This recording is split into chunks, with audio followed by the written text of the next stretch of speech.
எல்லாருக்கும் வணக்கம். இந்த வீடியோவில் நம்ம என்ன பார்க்க போகிறோம் அப்படின்னு பார்த்தீங்கன்னா, இந்த பிக் பாஸ் சீசன் 7ல் பிறந்ததுலேருந்து இது வரைக்கும் கெட்ட வார்த்தையே பேசாத, தப்பு அப்படின்னா என்னன்னே தெரியாத, இது வரைக்கும் தப்பே பண்ணாத ஒரு சில நல்லவங்க சேர்ந்து இப்போ இந்த பிக் பாஸ் சீசன் 7லேருந்து பிரதீப்பை ரெட் கார்டு கொடுத்து வெளியே அனுப்பியிருக்காங்க. ஸோ அப்படிப்பட்ட நல்லவங்களை பற்றி தான் இந்த வீடியோவில் நம்ம பார்க்க போகிறோம். வாங்க வீடியோக்குள்ளே போகலாம். முதலாவதா ரவீனா. இந்த ரவீனாவை பற்றி சொல்லணும்னா, இவங்க வந்த முதல் 2 வாரத்தில் மணியண்ணா அப்படின்னு தான் கூப்பிட்டாங்க. அதுக்கப்புறம் பார்த்தீங்கன்னா இந்த பிக் பாஸ் வீடை ஒரு லவ்வர்ஸ் பார்க்க தாங்க யூஸ் பண்ணுறாங்க. அதாவது இந்த லவ்வர்ஸ் பார்க்கல லவ்வர்ஸ் எல்லாம் எப்படி இருப்பாங்க, எப்போவுமே ஒன்றா ஜோடியாக இருப்பாங்க இல்லையா, எங்கே போனாலும் ஜோடியாக தான் போவாங்க, எப்போவுமே ஜோடியாக பேசிகிட்டு இருப்பாங்க இல்லையா. அதே மாதிரி தான் இந்த வீட்டில் ரவீனாவும் மணியும் பண்ணிக்கிட்டு இருக்காங்க. அதே நேரத்தில் பார்த்தீங்கன்னா பிரதீப் தன்னோட அருணா கயிறை பற்றி பேசினதாகவும் அது அவங்களுக்கு ஹர்ட் ஆன மாதிரி சொல்லியிருப்பாங்க. ஆனா இதே ரவீனா தான் டிக்ஷன் கிட்ட பேசும்போது என்ன சொல்லியிருப்பாங்க அப்படின்னு பாத்தீங்கன்னா, உன் பேண்ட்ல ஏதோ ஒன்று தள்ளிக்கிட்டு இருக்கு, நீ ஜட்டி போடலையா அப்படின்னு சிரிச்சு கேட்டு அதையே நினைச்சு சிரிச்சுக்கிட்டு இருப்பாங்க. ஸோ இப்படிப்பட்ட ரவீனா இப்படி பச்சையா பேசுறது தப்பில்லை. ஆனா பிரதீப் அருணா கயிறை பத்தி பேசணும்னா இவங்களுக்கு ஹர்ட் ஆயிருக்கும். ஸோ இப்படிப்பட்டவங்க உள்ள இருக்கணும், பிரதீப் வெளியே போகணும், அப்படித்தானே. அடுத்ததா பூர்ணிமா. இவங்களை பற்றி சொல்லணும்னா இவங்க தாங்க இந்த பிக் பாஸ் வீட்லேயே சூப்பராக கேம் விளையாடுறாங்க. அதாவது இந்த விஷ்ணு கூட ஒரு ட்ராக் போய்கிட்டு இருக்கு, அதே மாதிரி இந்த ஆர்ஜே பிராவோ இருக்கார் இல்லையா, அவர்கிட்டையும் இப்போ ஒரு ட்ராக் போய்கிட்டு இருக்கு. அதோட இவங்க என்ன சொல்லியிருப்பாங்க அப்படின்னு பார்த்தீங்கன்னா, பிரதீப் அடிக்கடி கெட்ட வார்த்தை பேசுறாரு அப்படின்னு சொல்லியிருப்பாங்க. ஆனால் அக்காவோட வாயில அடிக்கடி என்ன வார்த்தை வரும் தெரியுமா, இந்த லூசுக்கூன்னு ஏதோ ஒன்று இருக்காமே, அதுதாங்க அடிக்கடி சொல்லிட்டு இருப்பாங்க. ஸோ இவங்க கெட்ட வார்த்தை பேசினா அது தப்பு இல்லையா, ஆனால் பிரதீப் கெட்ட வார்த்தை பேசக்கூடாதான். ஸோ இதில் என்ன நியாயம் இருக்கு அப்படின்றத நீங்களே மறக்காம கமெண்ட் பாக்ஸில் சொல்லிடுங்க. அப்புறமா நம்ம மணி. இவரை பற்றி சொல்லணும்னா, இவர் இந்த பிக் பாஸ் வீட்டுக்கு விளையாட வந்தாரா இல்லை ரவீனாவை என்டர்டெயின் பண்ண வந்தாரா அப்படின்னே தெரியல. அதோடு பார்த்தீங்கன்னா இது வரைக்கும் நடந்த பிக் பாஸ் டாஸ்கில் இவர் நல்லா விளையாடினாரு அப்படின்ற மாதிரி ஒரு டாஸ்க்கை இது வரைக்கும் நான் பார்த்ததில்லை. ஸோ ஆக மொத்தத்தில் 24 மணி நேரமும் ரவீனாவை என்டர்டெயின் பண்ணுறதையே வேலையாக வச்சிட்டு இருக்க இவர் நம்ம பிரதீப் வெளியே போகணும் அப்படின்னு சொல்லி ரெட் கார்டை ரெக்கமெண்ட் பண்ணியிருக்காரு. இது அபாண்டமான குற்றச்சாட்டு. வேணும்னா வழக்கு போடுங்க, நீதிமன்றத்தில் வந்து நான் குற்றமற்றவன் நிரூபிக்க தயார். மணிக்கு அடுத்தது மாயா. அதாவது இந்த சமூகம் இருக்கு இல்லையா, இந்த சமூகத்துக்கு தேவையான நல்ல கருத்துக்களை எடுத்து வைக்கிறதுல இவங்களை அடிச்சுக்கவே முடியாதுங்க. இவங்களும் பூர்ணிமாவும் தனியா பெட்ல இருந்து பேசிக்கிட்டு இருக்கும்போது இவங்க என்னெல்லாம் சொல்லுவாங்க தெரியுமா, இந்த கல்யாணம் பண்றதெல்லாம் வேஸ்ட், கல்யாணம் மட்டும் பண்ணிக்காத, உனக்கு சந்தோஷமா இருக்கணும் அப்படின்னு தோணுச்சுன்னா சந்தோஷமா மட்டும் இரு, இந்த கல்யாணம் பண்றதெல்லாம் வேஸ்ட் அப்படின்னு சொல்லியிருப்பாங்க. அதோட இந்த பிக் பாஸ் வீட்டில் யாரு லவ் பண்ணணும் அப்படின்றதையும் யாரோட சேர்த்து வைக்கணும் அப்படின்றதையும் கரெக்டா பண்ணிக்கிட்டு இருக்கிறது இந்த மாயா தாங்க. அதோட இவங்களும் சொல்லியிருப்பாங்க பிரதீப் கெட்ட வார்த்தை பேசுறாரு அப்படின்னு.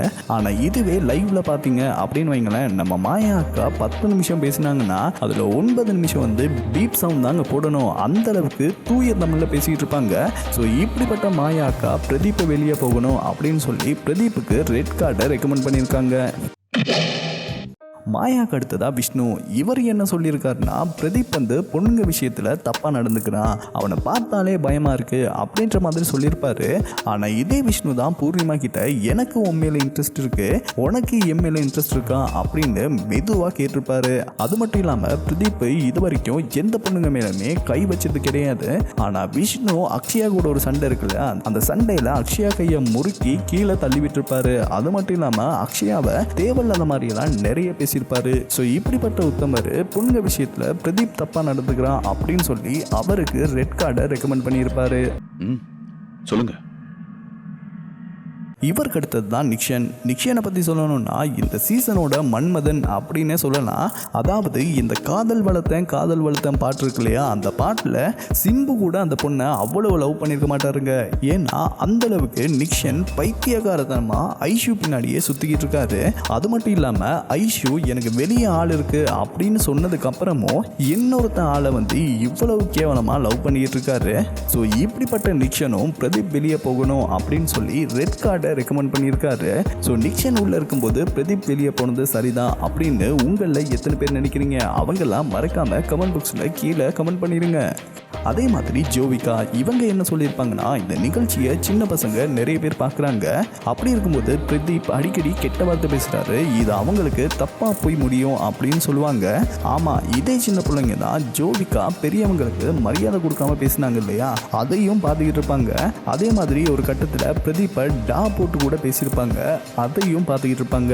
அதே மாதிரி பார்த்தீங்கன்னா ஜோவிகா இது வரைக்கும் கெட்ட வார்த்தையே பேசினது இல்லைங்க, இங்கிலீஷில் கூட கெட்ட வார்த்தையே பேசினதில்ல, நல்லா தான் பேசிட்டு இருப்பாங்க அப்படின்னு அவங்க நினச்சிக்கிட்டு இருக்காங்க. ஸோ இவங்க கெட்ட வார்த்தை பேசும்போதெல்லாம் அந்த சின்ன பசங்க பார்த்து அதை அப்படியே மறந்துடுவாங்களாம். ஆனால் பிரதீப் கெட்ட வார்த்தை பேசும்போது மட்டும்தான் அந்த சின்ன பிள்ளைங்க அதை அப்படியே பார்த்து பார்த்து பார்த்து பாடமாக்கிடுவாங்களாம். இதில் என்ன நியாயம் இருக்குன்னு சத்தியமாக எனக்கு தெரியலை.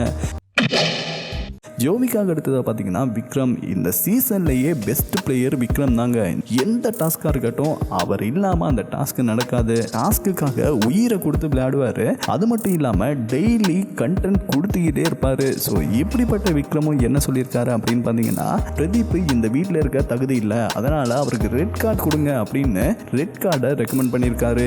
ஸோ ஆக மொத்தத்தில் நிஜமாவே இங்கே என்ன நடந்திருக்கு அப்படின்னு பார்த்தீங்கன்னா, இந்த வைல்ட் கார்டு கண்டஸ்டன்ட்ஸ் எல்லாம் லாஸ்ட் வீக் வந்திருப்பாங்க இல்லையா, அவங்க வந்து சில உண்மைகளை சொன்னதுக்கு அப்புறமா இந்த வீட்டில் இருக்கவங்களுக்கு வெளியே பிரதீப்புக்கு தான் அதிக மக்கள் பலம் இருக்கு அப்படின்னு தெரிஞ்சிருச்சு. ஸோ இவனை ஓட்டால வின் பண்ண முடியாது, சூழ்ச்சியால தான் வின் பண்ணலாம் அப்படின்னு சொல்லி எல்லாருமே பிளான் பண்ணி தான் இந்த முடிவை எடுத்து இதை இப்படி பண்ணா இப்படி போய் முடியும் அப்படின்னு கரெக்டா ஸ்கெட்ச் போட்டு தூக்கியிருக்காங்க.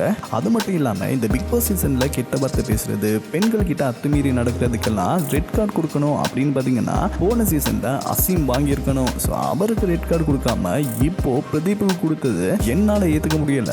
ஸோ இதை பற்றி நீங்கள் என்ன நினைக்கிறீங்க அப்படின்றத மறக்காம கமெண்ட் பாக்ஸில் சொல்லிடுங்க.